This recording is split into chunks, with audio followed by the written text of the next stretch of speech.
Hello and welcome to the Who You Know show, a student-led show debating which is more important to succeeding in the film and television industry. Who you know or what you know. Today I'm here with Hannah from the That's What She Said podcast, and we're going to be interviewing the legendary Howard Berry to discuss his career in film and television. What?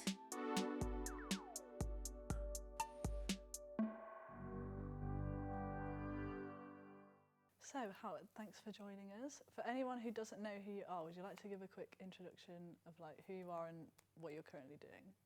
So, who am I? That's a nice question to start with, not the difficult one at all. So I'm a senior lecturer at the University of Hertfordshire, where I specialise in post-production editing, but as of this year also the programme leader for our Masters in Film and Television Production. How is the Masters, by the way? Is it interesting? It's great, I'm really enjoying it. Yeah, you all have to come, and if you don't come I will be very disappointed if you don't want to stay on and just spend a year with me making films, because that's basically what we're doing at the moment. Yeah, a lot of practical hands-on filmmaking in the Masters. I always see the pictures on Instagram of in here doing...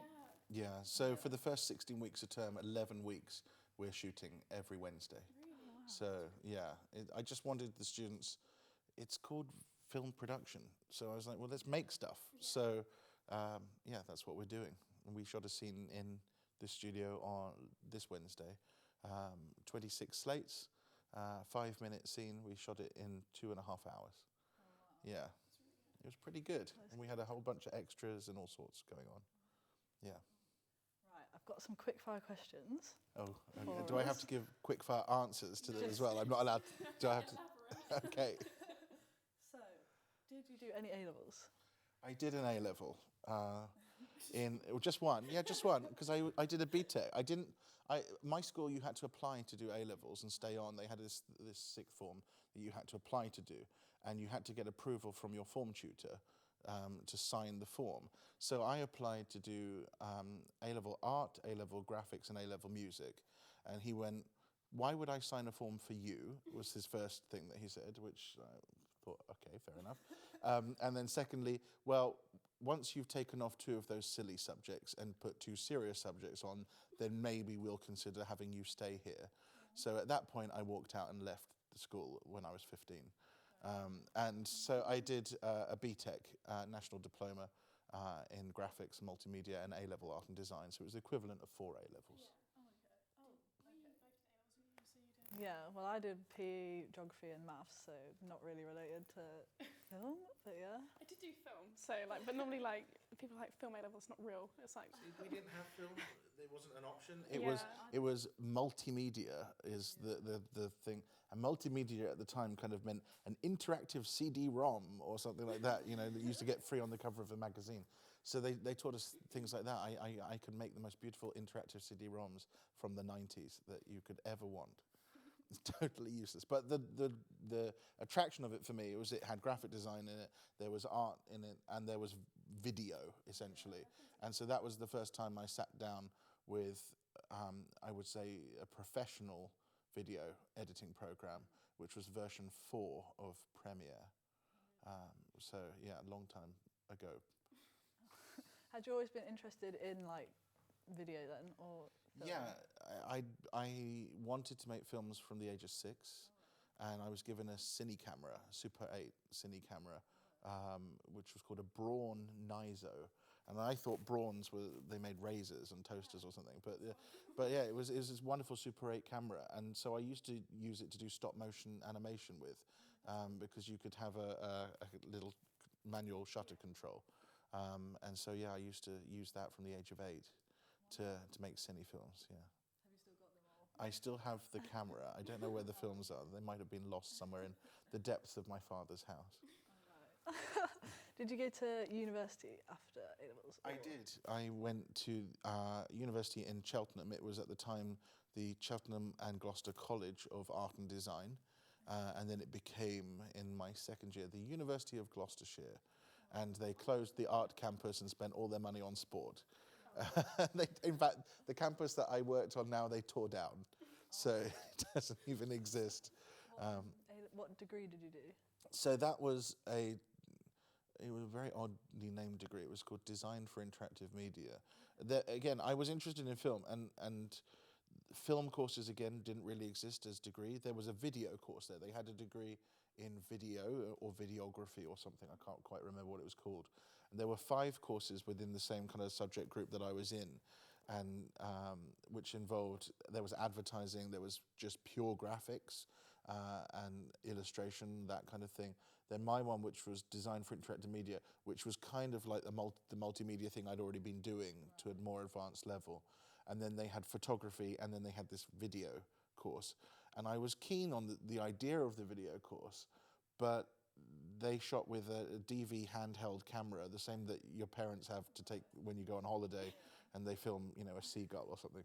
And they were editing on iMovie, which at the time was kind of relatively new, but it was an iMac, one of the old bubble iMacs, which I had already and had been using for years. And I kind of thought,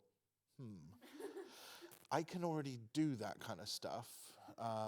And you know, the only real film courses that were around were postgraduate at the NFTS. So there wasn't really an option to really study film. So I did this interactive design course, which involved making animation, making film. They had Final Cut on the computers, and so I taught myself Final Cut Pro. We had Lightwave, which was for 3D modeling, so I taught myself Lightwave. They had After Effects, so I taught myself bits of After Effects as well, which was really fun because it was just there on the computers, and our class was tiny. There were 26 of us. So I could just sit in the lab all the time. And then in the rest of the time, I ran film screenings and tried to watch as many films that I'd never seen before as possible, which was good fun. Yeah. Yeah, and then I did postgraduate here in Hatfield. Yeah. Was that when the uni was like a poly, or was it not No, this not year? that old. so well, it became a university in 1992. Oh. So it was already a university for a while then. But yeah, I did a master's degree here in the school of now what is creative arts. But it wasn't at the time. It was, I think we were then School of Film, Music and Media. Is it really different now, like the Well, layout? and some of my colleagues are now the people who taught me. So, well, Kim Walden was one of my lecturers, and Ivan Phillips. I don't know if you know Ivan, but he's Associate Dean for Learning and Teaching. He was one of my lecturers as well. So, yeah, that's fun. But at the same time, you know, as much as things change, they also stay the same. So it's kind of, it's amusing working where I also studied as well. But I only did a year here. I wasn't an undergraduate. Oh, true. So after uni, what was your first job? Well, I'd already gone out for work placement in my second year at Cheltenham. And we were allowed to pick anything we wanted to do as long as it broadly related within the subject area.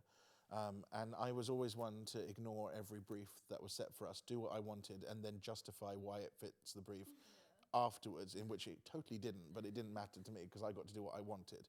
And so I went and got myself work experience with the Moving Picture Company, as they were then, MPC as they are now, in Wardour Street in London. And what was meant to be 1 week's work placement turned into 3 months. And because I turned up, and my mum, who worked in a post office at the time, had met someone who kept sending stuff to them. And she said, "Oh, what's that about? My son's interested in film." You know, it was convenient. Oh, wow. And he said, "Oh, I'm doing this thing with Captain Scarlet and Jerry Anderson. We're doing a new pilot series." And my mum had actually been one of the founder members of the Jerry Anderson fan club. So she was very excited by this. So crazy. And so she said, "Oh, you must get, you know, see if you can get in on it. They've got an animation thing that they're doing. You know, why don't you write and find out?" So we got the name from this guy, of the head of the animation department at MPC, and a really nice guy, Dominic Buttermore. And I wrote a letter to say, "Can I perhaps come in for some work experience?" And he wrote back pretty quick and said, "Yeah, why don't you come in and meet us sometime and we can see what we can do."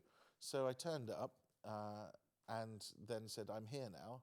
Why don't I do some work for you?" and that's how that worked. So I basically refused to leave. Yeah. And that was great because, you know, they put me in a work experience. You know, you go in as doing a bit of running. They put you in the post room, the goods in. But they very quickly kept trying to bring me up to the 4th floor to the animation department. And I got to do a little bit of seeing what they were doing on Captain Scarlet and get to be involved a little bit on that. And then colour grading on Calendar Girls, which they were working on, and doing some graphics for Comic Relief as well, which happened to be at the same time. And rotoscoping and visual effects on a really, really bad Jackie Chan film with Lee Evans as his co-star called The Medallion. Yeah. And Kenneth Branagh, I think, who plays a villain. But yeah, so I was doing rotoscoping on that. So that was great fun. And so I'd already had that experience, which was great. And then the university here, after I did my master's, they asked me if I would stay on and teach editing because they were impressed with what I'd done on my work and the fact that I'd helped a lot of my other peers on the course because they were really animators and they didn't really know much about editing, whereas because I'd had that time to teach myself Final Cut, I was quite happy to edit lots of things, and I found that that was a passion of mine. So I stayed here for a few years and taught editing, and I ended up teaching on, I think, 7 different degrees at once on my 3rd year, and did 650 hours of teaching. And a full-time permanent staff member only has to do 500 hours of teaching. So I was doing a lot of teaching in that final year, and in that final year was also the year that the film course ran for the first time. Yeah. So you helped out on that as well? So, yeah, I co-wrote the curriculum for the film course in my 2nd year of teaching as a visiting lecturer here. So we had a course which was called Digital and Lens-Based Media, DLM, and that was a mix of interactivity, photography, and video. And I had said, and the dean at the time was particularly keen anyway already, without me knowing, that we shouldn't be doing video. Let's think about making a film and television course. And so that's what we proposed and did. They hired a professor of film who came in, and he was assigned to write the degree, essentially. He was there to lead on that. But Kim Walden wrote her part, the theory part, and structured that. And I contributed in terms of the production and post-production side of it. And in fact, I was one who suggested that we made sure we were HD and tapeless, because the professor of film wanted us to record on tape and in SD. And at the time, you know, this is 2006, 2007, you know, maybe 75% of the industry was still shooting on tape. And HD was a thing, but not as much. People were still producing SD TV. And my argument was, well, in 3 years' time, when we have our first graduates, what's the future going to be looking like then? And it was true. You know, by the time they graduated, 25% of the industry was on tape, and the rest of it was tapeless. So, and you know, that's why we've got an HD tapeless studio now. Yeah. So I'm quite pleased with that. And also, it would have been a nightmare for me to teach editing, because everyone would have had to queue up at the tape deck before they ever got their footage onto the computer, and I think I would have cried. So I said, I want Final Cut, I want it to be tapeless and blah, blah, blah. And he listened. He was a very good listener, the professor of film. And he went and did his research and went, actually, yeah, I think, you know, that's the route we'll do. You know, he did a lot of thorough research. It wasn't just me saying, I want, and he went, okay. He really did go and find out, you know, where people thought it was going to go, and was this a good idea? And he agreed, and so that's what we did. Oh, cool. So, and then I left. Oh, yeah, so after you left, so when did you work at Double and Negative? So that was when I left there. So I got a job at DNEG, Double Negative Visual Effects at the time. They've now called themselves DNEG. All these visual effects companies, you know, they all have big, long names, and then they just go down to something small. We always called it DNEG anyway at the time. But there were 330 of us working at DNEG when I started. And I think in the office now that they've moved to Great Portland Street. I think someone told me that there were 1,700 people in that office alone now. And they have bases all over the world, in Vancouver and Bangladesh and Singapore and I don't know where. So when I was there were 330 people in the company, and I joined immediately. I went straight in as a visual effects editor, which was really... because they would have expected me to be a runner. And everyone else in the department had been a runner, and I'd never been a runner. Aside from my internship, MPC, which doesn't really count as far as I'm concerned.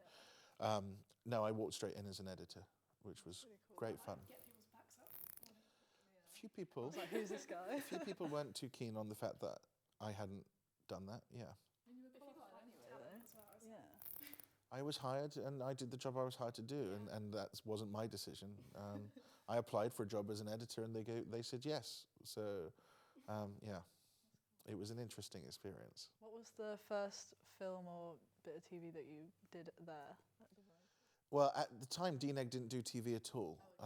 They had originally had a partnership with Working Title TV, and they did the effects for TV programs like Randall and Hopkirk Deceased, the remake with Vic Reeves and Bob Mortimer, and they'd done a few other early things around that time. But then they'd moved purely into film at that point and only doing film. So the first thing that I worked on was The Dark Knight, I think. Well, it was exciting for everyone else, and I just sat there going, really? Everyone around me, this was the thing, I'd come in right towards the end of post-production on Dark Knight.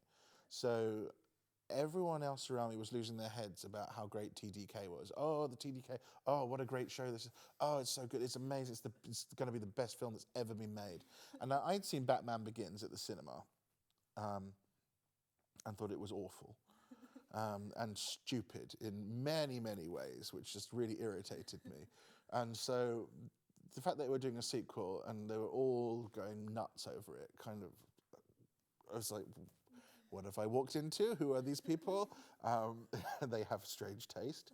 But they thought it was great. And at the time, there were lots of interviews being given by Christopher Nolan about how there's no visual effects in the film practically, and it's all done physically.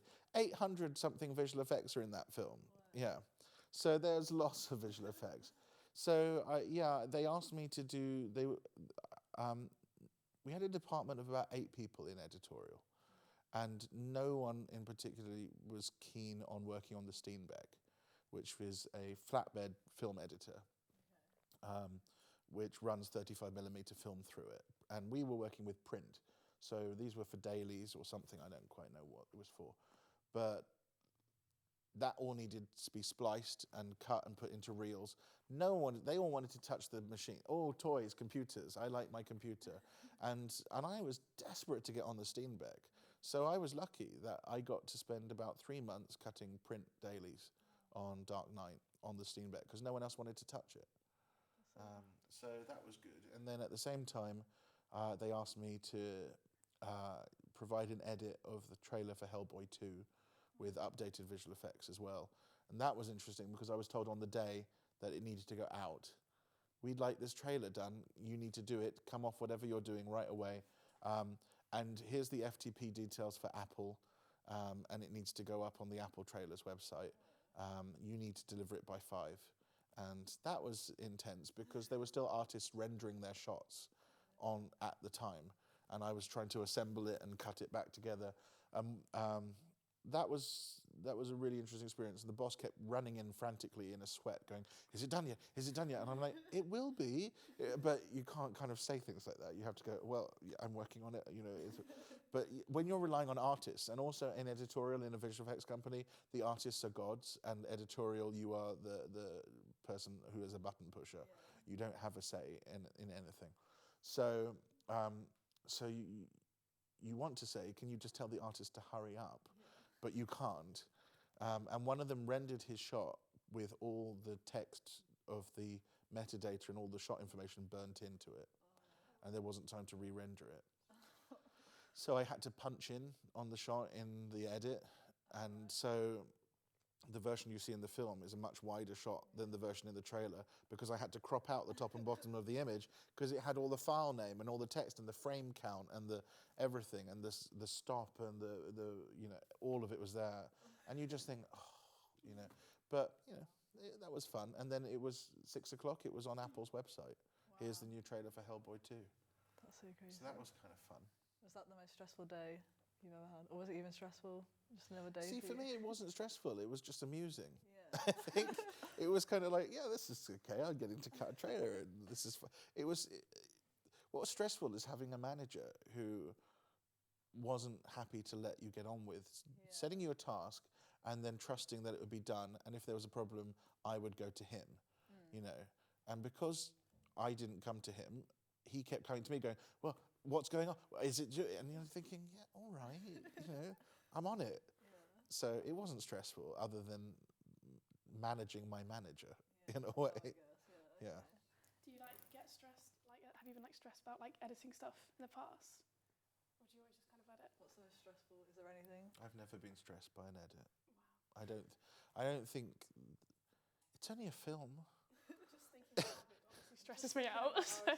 No, thinking about Avid makes me smile. That's bliss. That's my happy place. No, I don't think I've ever been stressed out by an edit, ever. I've worked on set, on short films in particular, and I've been pissed off by some people, usually a director / producer who just is in their own world and is not running to time. And yeah, that's always been interesting. But no, an edit, never. Edits are fine. The worst edit I think I ever did was when the first time I worked with a colleague who had asked me to edit a film they'd already shot. They'd shot it in India on film, had it digitized, and it was meant to be a 90-second film. So almost like commercial kind of length, but it was for a competition for the Commonwealth Visions Awards, and it had a theme, and she'd made this film to enter into the theme, and it needed to be edited. And we'd never worked together before in that on a collaboration on a film project. And she insisted I come to her house and work on it with her. And she basically turned me into a button pusher. Oh. Put this here, put this there, put this there. Now, as an editor, I have my own creative thoughts, and as an editor should have that freedom to put something and present it to a director. And, after you obviously discuss first what the director wants, and then you go and prepare a cut. But no, this was, if she'd known how to operate Avid, she wouldn't have needed me there. But because she didn't know, it was, I want this and I want that. So then I was like, well, these are the buttons you push, to do it. And it was, there was no joy in that because it wasn't a collaboration. I was being ordered. So I suppose if any instance of an edit being stressful, I suppose that would be the one. But after that, we made lots of films together, and she then, from that point on, knew that actually I knew what I was doing and I was fine. The most recent film we made was 25-minute drama, and we shot it together. I was the first AD for her, which I find helps, especially in an edit, because when I tell the director on set, you don't have time to get that shot anymore, we've got to move on, I know already that I've got the shot that I want for the cut. So, and she knew that that's what I was doing. So it was good because no one else could boss her around on set. She's a very strong-willed lady. The first time I met her, she was hired here. Her name's Jaya. She was hired here to become the program leader the first year that the film course ran. I'd met her at her interview and instantly liked her because I could tell this woman's creative, she's fun, she's also nuts, so we'll get on. And she turned up in this amazing sari and short little lady as well she was, from South India, but had lived in England for 20-something years. We met and she went, hello, darling, I'm Jaya, and I was like, oh, good, I like you. So, and I took her off to lunch and I said, there were 8 candidates for the job or something like that. And I said, would anyone like a tour? And only her and one other person said yes. So instantly I thought, yeah, she's interested. I hope she gets the job. And she did. So that was fun. But the first thing that she said to me once she got the job on her first day, apart from saying, oh, I'm glad you're here, and gave me a hug, which was really sweet. She said, now there's something you're going to learn about me is, first of all, I'm very bossy. And secondly, because I'm Indian, I'm doubly bossy. And thirdly, my nickname is Rani, which means princess. So you'll have to live with that. and I mean, honestly, the bossiest person ever. But, you know, it was fine. And then she said, and I'm a producer and a director, so I'm really bossy. And I was like, okay, great, fine. So, I mean, she really was bossy. But on film sets, everyone else is petrified to tell her, Jaya, you're taking too long, shut up, move on. But they all knew that I could because we had that nice relationship with each other by that point. So yeah, that was fun. So how long did you work at Double Negative for? So I was there a year, and then this place came knocking again and said, do you remember that film course you helped set up? And that was Jaya. And I was like, hello, Jaya. Yeah. And she was like, why did you come back, darling? And I said, well, you know, they didn't give me a permanent job. It was a visiting lecturer. There's no wages during the summer or over holidays. There's, you know, you get paid for the hours you come in to teach, and then you don't get anything else. So I said, you know, I'd only consider it if you would give me a permanent position on post-production. And she said, that's exactly what I want to do. Come in for an interview. You have to be interviewed. It's a process, of course. We can't guarantee anything. We don't know who else will apply. But I really would like you to interview. So I did, and I got the post, and I've been back ever since. And the nice thing with that is that I didn't have to get up at 6:30 in the morning anymore and get on a freezing cold train platform and then try and get a seat on a train with the same people that you used to see every day. I used to come up with names for everyone on the platform. I was like, oh yeah, that's you, and that's you, and that's, you know. And so they all had names in my head, and I'd be like, I'm going to try and race Mrs. Woman to the chair, you know. But, you know, and then arriving at work at 8:15 because the next train would get you in past 9 and then you get told off. And then not being able to leave even though your contract was 9 to 6 o'clock. If you left at 6 o'clock, I got called in once for not being a team player because I left at 6:10. So you had to stay till 7:30 even though you weren't paid after 6 o'clock. And then I had to work most weekends because they needed things done on weekends, but no pay for that either, no overtime. So I was very pleased to stop doing that and come into a job in which it was 15 minutes drive from my house tops, and I doubled my salary pretty much as well. So that wasn't a bad thing, and I enjoyed the teaching, and I enjoyed the course. It was my course in a way. I you know, at that point, the professor of film had left, and so I felt very possessive of the course, and so I was very keen to come back. And at that point, I only had to focus on the film and TV course and not do 7 other mad courses as well. Yeah. So would you say, like obviously at Double Negative, the whole not getting paid and all that, would you say that's common for those kind of, like that industry, like VFX? Like for people... I'm not sure. I think at the time, and visual effects at the time was very bad. Okay. At the time, there was a culture of that, and there was a culture of, well, if you won't do it, there's 100 other people applying tomorrow who'll want your job. So you either do it and put up and shut up, or we'll get rid of you. There was that culture. It's not like that so much anymore. I have one colleague from Double Negative who's still there in the same department in editorial, and she's on a good salary now. But you know, we were not on good salaries. I could have earned more money saying, do you want fries with that, and flipping burgers, than being in editorial on features at that time. That's so crazy though. I feel like that's what people want to do, like the features or whatever, but then if you're not getting paid, like if it's better to work. And it sounds very glamorous, it sounds very exciting. Oh, you know, you worked on this and you got to work. Yeah, I did. And in some things, I really actually did get some creative opportunities because the director of the company used to ask for me personally to come and cut reels and things, and that was very exciting. But yeah, I was doing it for the love of it, certainly not for the money, because by the end of each month I couldn't afford the train fare to get to London and had to borrow it from my parents. So yeah, it was very tough, and I was glad to have done it for the experience and for it to be on the CV and to have made some nice contacts, which I really did. And people that I'm still in touch with. Bizarrely, I'm editing a project right now, and the client visual effects company is Double Negative, and the assistant producer is someone that I worked with 10 years ago. So, and you know, it's amazing. It is a small world still, the industry. I guess it's nice because then you kind of get the best of both worlds as well, really, because you can still go back if like or do things if you want to. Yeah, very much so. But it's a nice surprise when suddenly you get a call from someone going, hello, and you're like, wow, that's a blast from the past. So yeah, even though it wasn't a bad experience, it wasn't a brilliant experience, I didn't burn my bridges either when I left, which was the important thing. Any advice for people who want to get into VFX?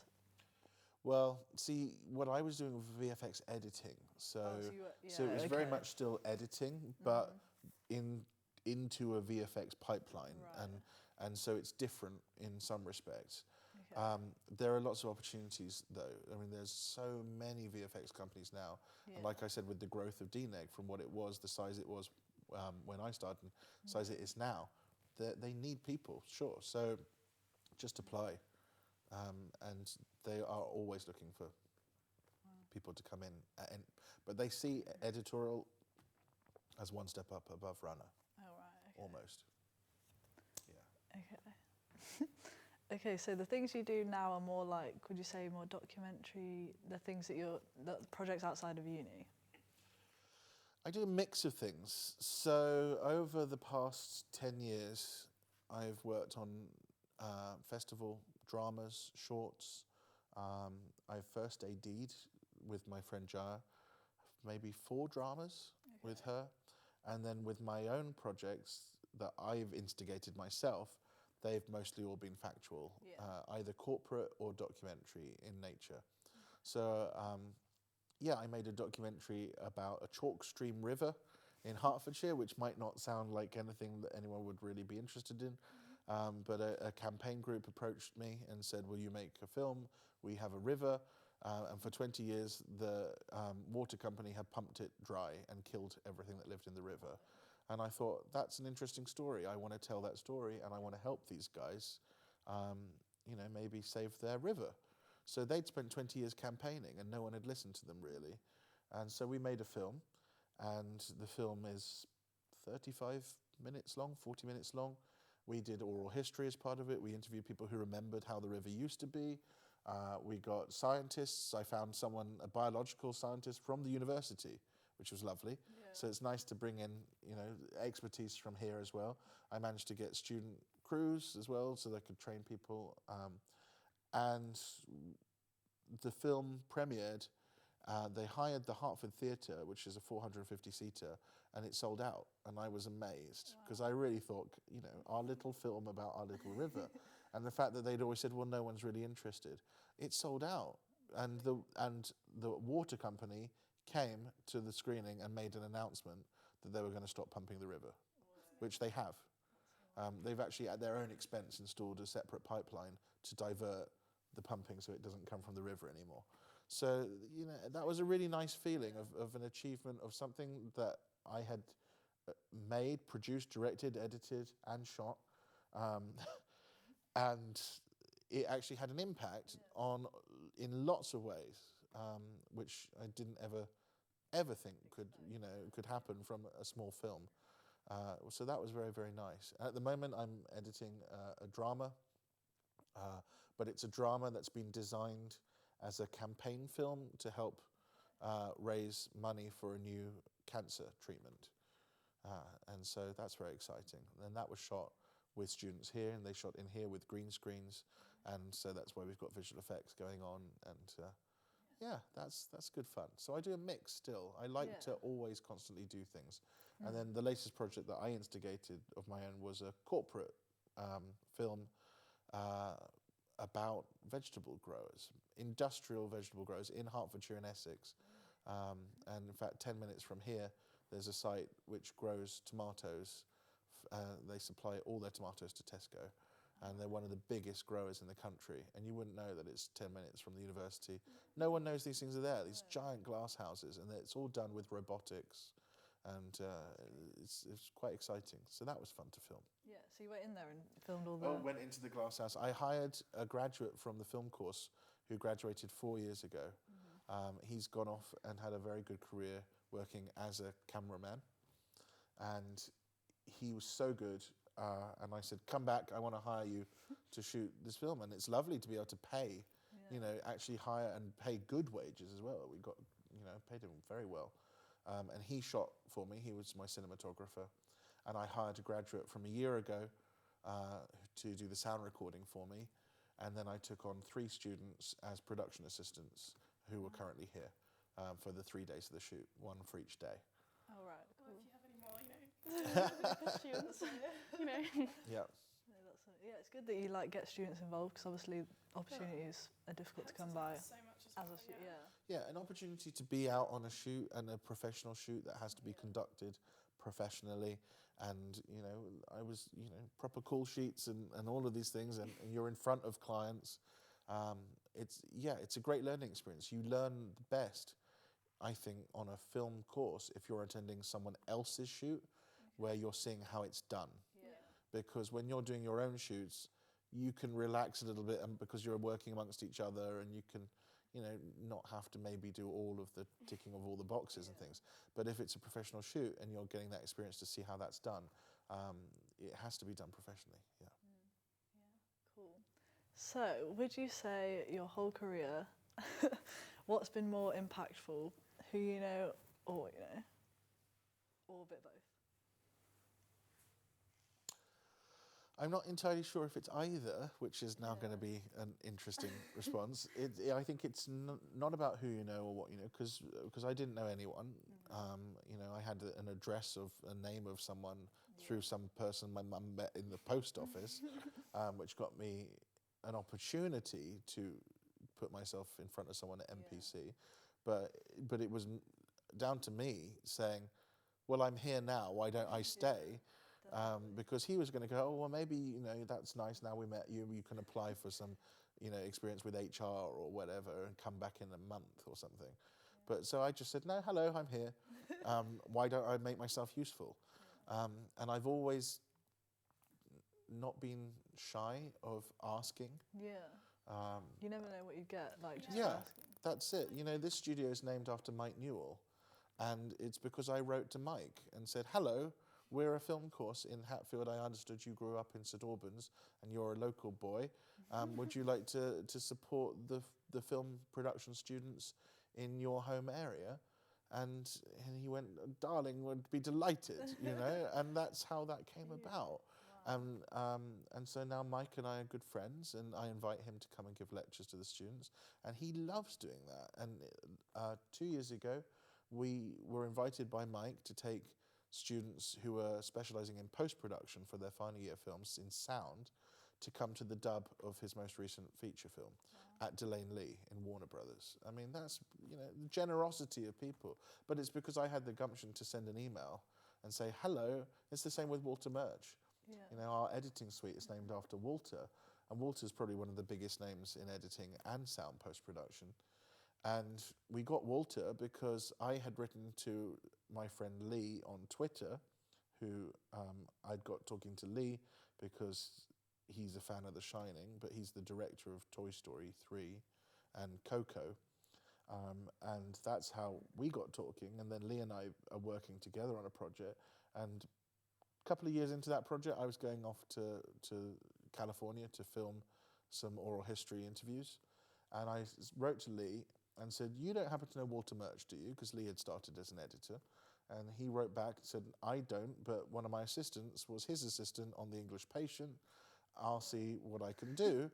And an hour later, I got an email from Walter. Hello, Howard, I hear that you wanted to speak to me. Wow. What can I do for you? So I said, I'm going to come out to California. I'm interviewing people about working at Elstree. You directed Return to Oz at Elstree. Is there any chance? And 3 weeks later, I was in Walter Murch's house on his first day of his Christmas holiday as well. He'd been working in Vancouver on Tomorrowland, that dreadful film. He'd flown back from Vancouver the night before, and that morning I was there on his doorstep going, hello, with 5 students. Can we film you, please? And that relationship carried on, and now I'm, get to email Walter and invite him to come here as well. Yeah. That's lovely. You're also friends with Jan Harlan. Jan Harlan, yeah. How did that come about? Was that through... Kim Walden and I wrote to Jan and said, will you come and give a talk to our students about Stanley Kubrick? You worked with Stanley Kubrick. We're in Hatfield, you live in St Albans. So Jan came in, he'd never met me before, and Kim couldn't be there that day, so as the other organizer, it was completely in my hands to look after him. And he took an instant liking to me, and I liked him very much. And from that point on, it was, Howard, you must come over. I must see you. And Jan has come back every year to give a lecture to the students. Last year, I think he gave 3 lectures to students. Yeah, you had him. I brought you in for the first year, for the first time, which was nice. And Jan and I have now been friends and worked together. He's commissioned me to be an editor for things for the Kubrick estate and for Warner Brothers over the last 5 years. But yeah, we've worked together for a decade now. And that's really lovely. And he's had me be involved with the Kubrick estate, with the initiatives that they've done. Most recently, they launched a clothing range, and I was asked to be the consultant on behalf of the family. And so I got to sit in and on their design sprint that the company who were doing it called it, which was interesting to observe. But I got to veto a lot of things and said, no, we're not having that, we're not having that. And in fact, the logo that they had for the packaging, I was appalled by. And I think people know that I probably have quite strong reactions. So you can tell if I like something and you can tell if I don't like something. And I was just like, I hate this. I think it should die, this horrible logo. And the people in the room were like, that's already been pre-approved by Warner Brothers. And I was like, I don't care. It's horrible. It needs to go. And they changed it, which was rather nice.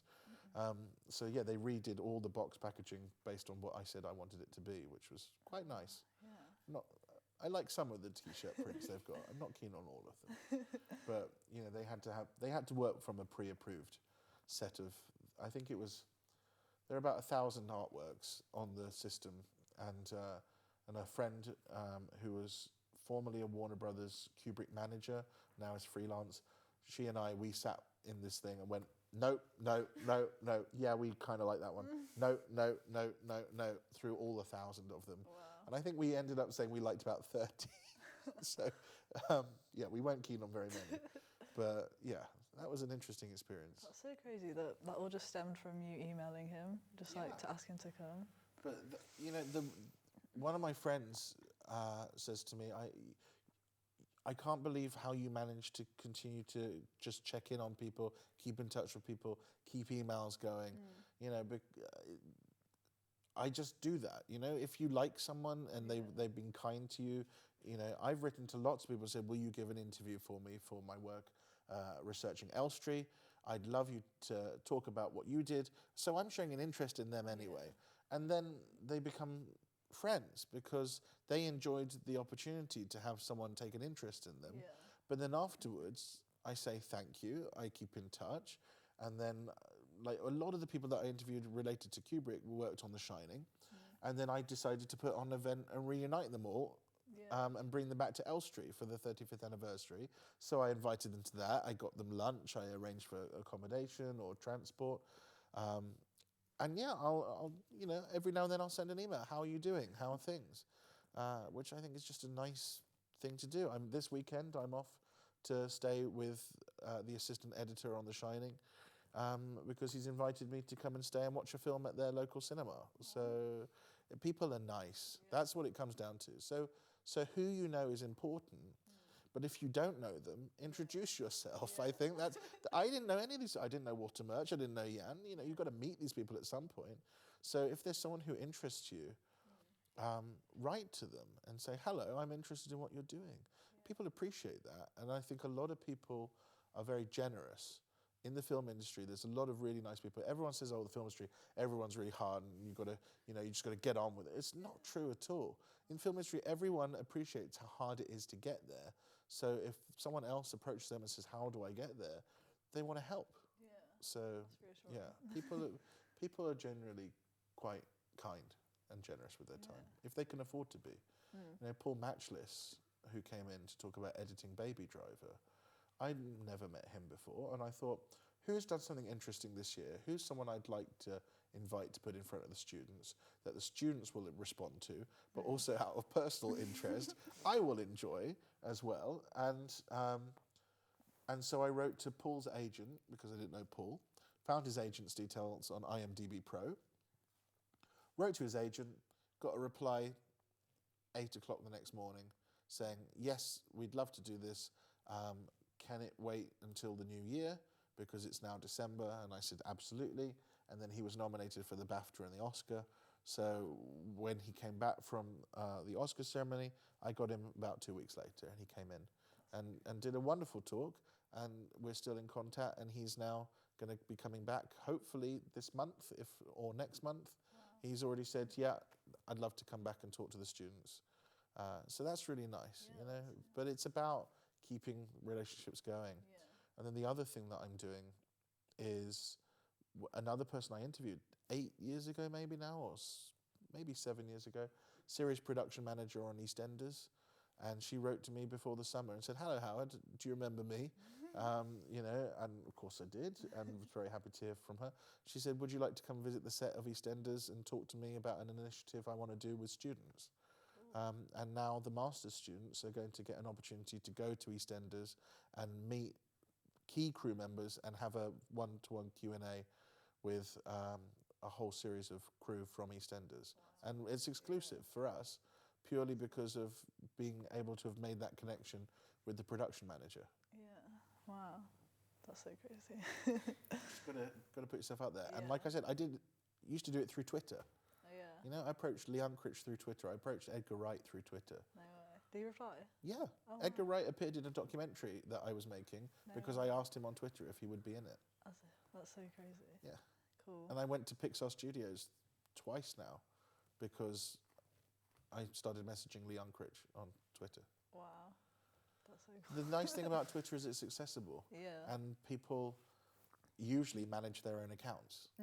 So if someone's in, you know, you can't just spam them. You can't say, hi, I'm a fan, I want to talk to you. Because they're just like, you know. But if you've got an angle of interest that they're also interested in, that's the thing. With Lee, it was The Shining. So he's obsessed with The Shining. I'd interviewed people who'd worked on The Shining. And of course knew Jan and Christiana Kubrick at this stage and was, friends.